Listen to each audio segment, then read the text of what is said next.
Hello दोस्तों, आज हम पढ़ेंगे साइकोलॉजी में हम पढ़ेंगे बाल्यावस्था। तो बाल्यावस्था जो है वो शेषावस्था के बाद आती है। बाल्यावस्था 5 वर्ष से 12 वर्ष तक होता है और शेषावस्था जो होता है वो जन्म से और 5 वर्ष के बीच होता है।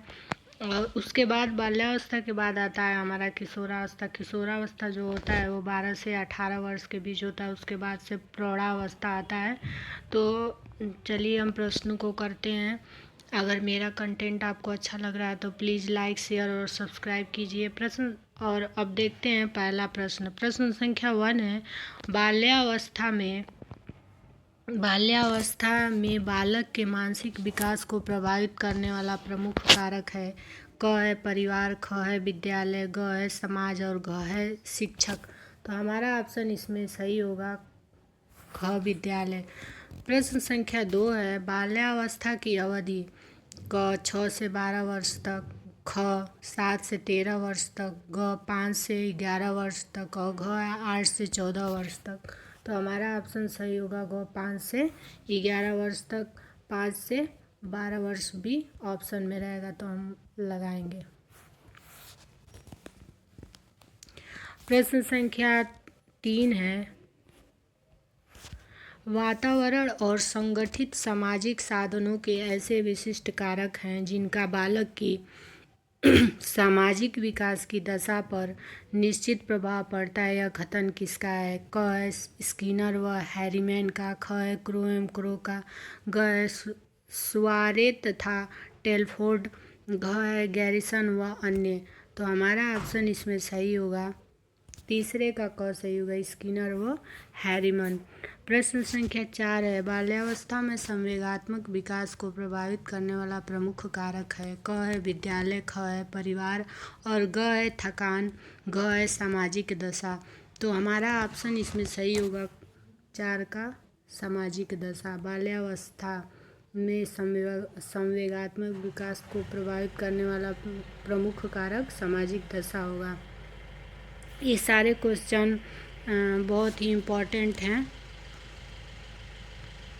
प्रश्न संख्या 5 देखिए, बाल्यावस्था में शिक्षा का क्या स्वरूप होना चाहिए? क खेलकूद की छूट बिल्कुल नहीं दी जानी चाहिए,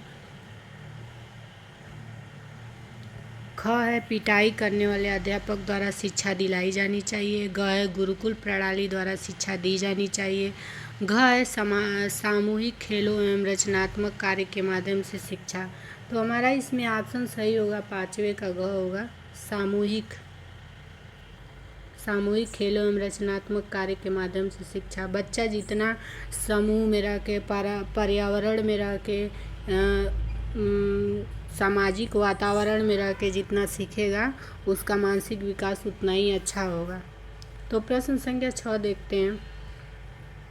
नीचे कुछ विशेषताएं दी गई हैं, इनमें से कौन सी विशेषता बाल्यावस्था से संबंधित नहीं है? ऑप्शन ए है विकास में तीव्रता होती है, ऑप्शन ख है जीवन की वास्तविकता के प्रति झुकाव होता है, ग है संचय की प्रवृत्ति का विकास होता है, घ है अनुभवों की वृद्धि और संचय होता है। तो हमारा 6 का ऑप्शन होगा क सही होगा, विकास में तीव्रता होती है। प्रश्न संख्या 7 है, मनोवैज्ञानिक द्वारा निम्नांकित में से किसे गंदी अवस्था कहा गया है? क शैशवावस्था, ख बाल्यावस्था, ग किशोरावस्था, घ युवावस्था। तो हमारा ऑप्शन इसमें सही होगा 7वां का ख होगा, बाल्यावस्था को गंदी अवस्था बोला गया है। प्रश्न संख्या 8 है, प्राणी की वह स्थिति अथवा अवस्था जो व्यवहार को लक्ष्य की ओर निर्देशित करती है कहलाती है? सीखना, ख है स्मृति, ग है संवेग, घ है प्रेरणा। तो हमारा ऑप्शन इसमें 8 का ग होगा प्रेरणा। प्रश्न संख्या 9 है, कम आयु के बच्चों के अध्यापन के संदर्भ में पाठ्य पुस्तक में सचित्र कविताओं और कहानियों के माध्यम से शिक्षण कार्य रोचक और सरल हो जाता है, क्योंकि क ऑप्शन है कविताओं और कहानियों के माध्यम से पाठ्य पुस्तक तत्संबंधी परिवेश का समृद्ध चित्रण प्रस्तुत करती है, 2 है अमूर्त संकल्पनाओं की विस्तृत व्याख्या करती है, 3 है बच्चों को प्रौढ़ जीवन के लिए तैयार करती है, 4 है, बच्चों में सृजनात्मक तथा सौंदर्य बोध को विकसित करने में सहायक होती है। इसमें कूट दिए हुए क ख ग घ। तो कौन से ऑप्शन इसमें सही होंगे 9वां का? तो 9वां का ऑप्शन आपका ग होगा। 1 और 4 सही है। 1 और 4 सही है, जबकि 2 और 3 गलत है। देखिए, एक जो है एक में दिया है कि कविता और कहानी के माध्यम से, सही है। और बच्चों में सृजनात्मकता और सौंदर्य बोध को विकसित करने में सहायक होती है। 2 और 3 हमारा गलत होगा। बच्चों को प्रौढ़ जीवन के लिए तैयार करती है, ये तो सरासर गलत है।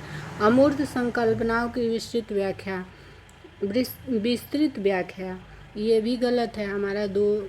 कविता और कहानी के माध्यम से बच्चा ज़्यादा सीखेगा, चित्र के माध्यम से ज़्यादा सीखेगा। सृजनात्मकता जितना उसका सृजनात्मकता और का उसको बोध होगा, सृजनात्मक तरीके से हम उसको बताएंगे, उतना उसका मानसिक विकास होगा।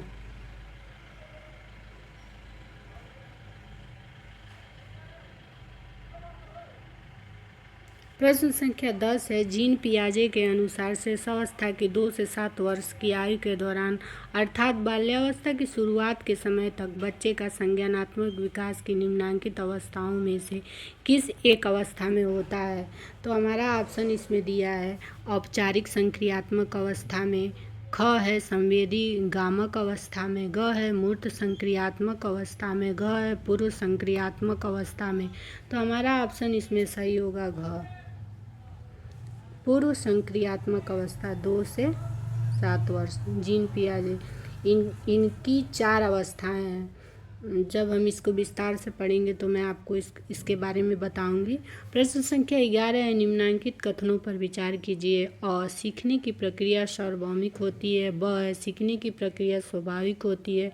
स है, सीखना केवल शारीरिक क्रियाओं के ही माध्यम से संभव है। उपरोक्त कथनों में से सही कथन है, तो इसमें इसका ऑप्शन सही होगा, ख होगा। कथन अ और ब दोनों सही होगा। अ और ब, सीखना केवल शारीरिक क्रियाओं के ही माध्यम से संभव है, ये गलत है। देखिए, एक मैट्रिक आपको बता रही हूँ, ऑप्शन में जैसे कि केवल दिया है, ही दिया है, तो ये हमारा ऑप्शन गलत होता है। वैसे आपको पढ़ के ही क्वेश्चन को सॉल्व करना है। आज के लिए इतना ही, धन्यवाद।